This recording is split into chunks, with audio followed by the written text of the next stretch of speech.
downhill sport mode.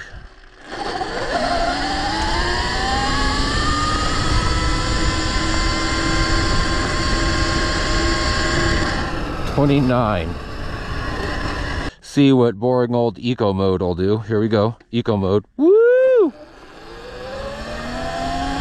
Actually, you know what? The acceleration on that is just about as good as like my other e-bike, but top speed is only maybe almost 16 right here. It's 15 and a half, almost 16.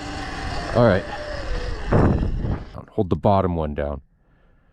Yeah, see, then it goes into tilt mode.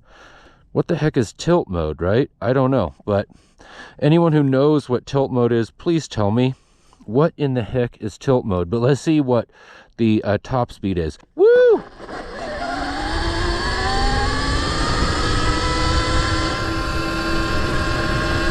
$27, $28, $29. So really like the same.